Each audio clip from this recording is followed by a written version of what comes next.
Europe 1 midi.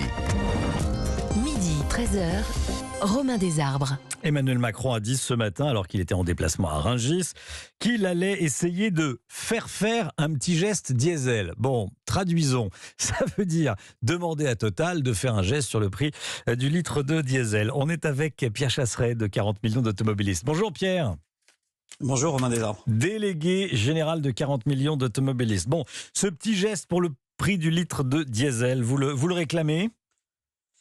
C'est une évidence. Après, je pense qu'on est dans le lapsus. Lorsqu'Emmanuel Macron parle de gestes sur le diesel et qu'il en oublie le samplon, bien évidemment, je pense que le geste que demande le président de la République, il concerne tous les carburants. Du moins, je l'espère. Sinon, il y a quand même quelque chose qui paraît totalement incohérent. Les prix des carburants sont aussi insoutenables que l'on roule au diesel ou à l'essence pour les automobilistes. En revanche, sur le côté, il faut que les entreprises prennent leurs responsabilités. Bon, très bien, sauf qu'il faut quand même rappeler que dans les prix des carburants, celui qui est le plus grand bénéficiaire et qui finalement ne fait rien, c'est bien l'État. En ce moment, pour bien comprendre, sur un prix à 2 € le litre, à peu près, on a 1,10 € de taxes qui partent à l'État. Ah oui. Voilà, 1,10 € qui partent à l'État.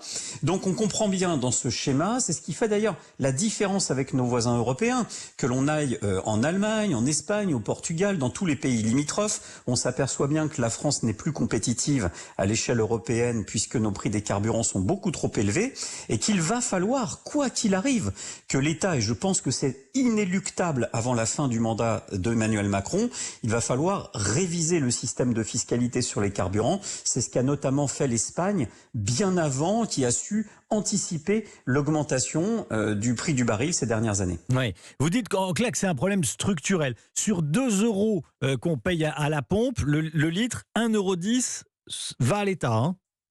1,10 € part directement à l'État, donc c'est bien là que se situe le différentiel qui fait qu'avec beaucoup de nos voisins européens, on a 20 centimes en gros de moyenne de trop par rapport à ce que payent nos voisins européens. Je rappelle c'est qu'on est bientôt aux Jeux Olympiques, mais la France bénéficie d'une médaille de bronze dont on n'a pas à se glorifier.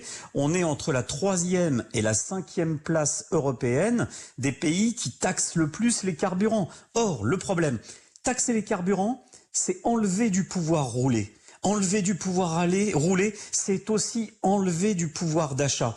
Et dans une mécanique comme en ce moment, où on est pris dans une mécanique d'inflation et de manque de pouvoir d'achat, la bonne solution serait de revoir très vite la fiscalité pour tous et non sur des mesures ciblées. On le voit bien, la fameuse aide gouvernementale disponible sur le site du gouvernement pour un quart des Français ne fonctionne pas parce que justement, elle n'est pas universelle, elle n'est pas pour tout le monde. Le prix du litre de diesel est actuellement en moyenne autour d'1,85 €. C'est moins cher que le samplon, hein.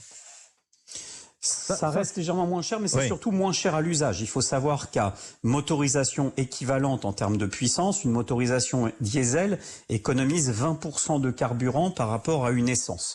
Donc il reste même à tarif équivalent, une motorisation diesel reste économiquement plus intéressante tout de même à l'usage en termes de coûts sur les carburants. Pourquoi Emmanuel Macron parle que du diesel ? Ce que vous disiez, vous pensez que c'est un lapsus ?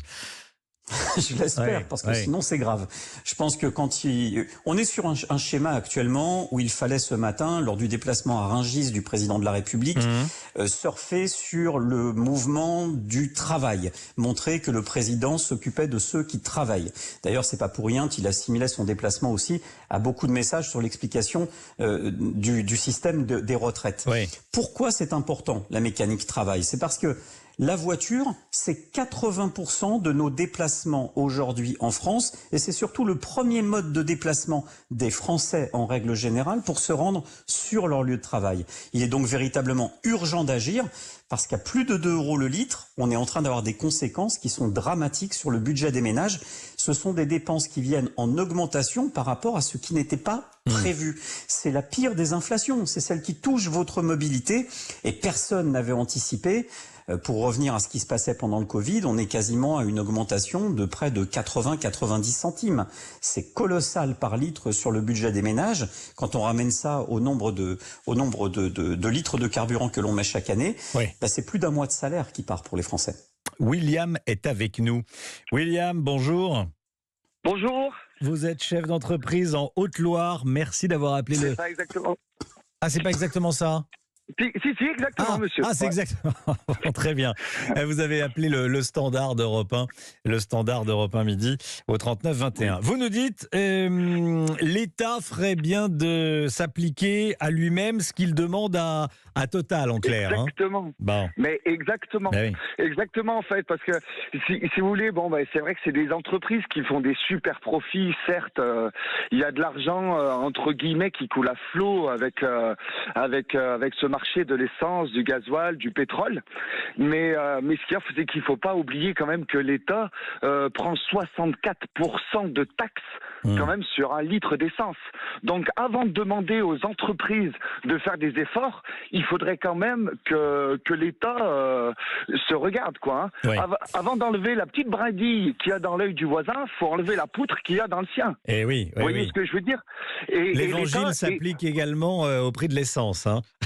Non, mais exactement, monsieur, vous avez raison. Et dans tous les domaines, on a une petite structure, on fait des heures pas possibles, on se fait taxer de tous les côtés, Ça va qu'on est passionné et qu'on a un boulot passionnant, parce que sinon, ça ferait longtemps qu'on aurait jeté l'éponge. Vous voyez ce que je veux dire? Je vois tout à fait. Par exemple, monsieur, prenez un salarié. Un salarié, par exemple, coûte 80 000 € à une entreprise, d'accord, à l'année. D'accord, moins les charges, il va recevoir au bas mot 40 000 €. D'accord. Oui. Donc quand même les charges, ça double quand même double la somme. 80 000 €, le coût d'un salarié pour une entreprise. Vous le payez combien votre salarié pour qu'il vous coûte 80 000 €? Exemple. Non, mais c'est un exemple. C'est un exemple. C'est un exemple que je vous donne pour que tout le monde en fait arrive à comprendre. Il y a 50%. Voilà, mais exactement, 50% de charges. Après, sur ces 40 000 €, ça va rentrer en impôt sur le revenu. D'accord. Donc il va y avoir, la personne va donner au bas mot, 25% d'impôt sur le revenu. Il lui restera plus que 30 000 €. Vous êtes patron et en plus de quel... ça. Oui. Et en plus de ça, monsieur, sur les 30 000 €, ces salariés-là, quand même, ils en profitent, ils ont des loisirs. Donc, ils vont au restaurant, ils vont passer des soirées à consommer, on va dire, avec leurs femmes, avec leurs enfants. Et là, l'État est encore là, il prend 20%. Avec la TVA. Vous êtes patron d'une entreprise, de quel type d'entreprise? Nous, on est dans l'industriel. Industriel, d'accord. Vous roulez beaucoup? Voilà. Vous roulez beaucoup? Mais bien sûr, on roule énormément, monsieur. On roule énormément et en plus de ça, on est entre guillemets à la campagne, quoi.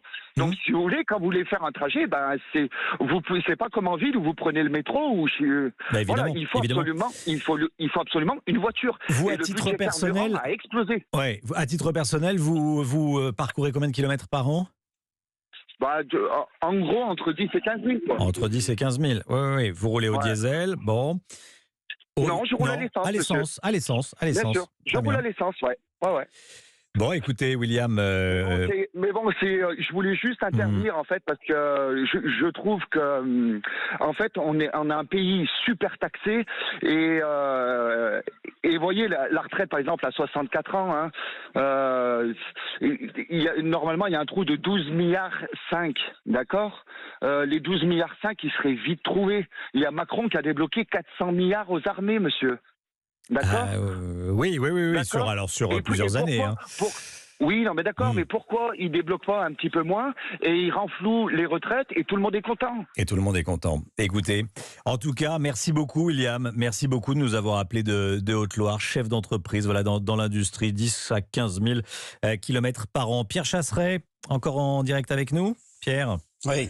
Bon, vous avez vu, Total dit il n'y a pas urgence à répondre positivement à la proposition du président de la République. Oui, c'est une partie de ping-pong.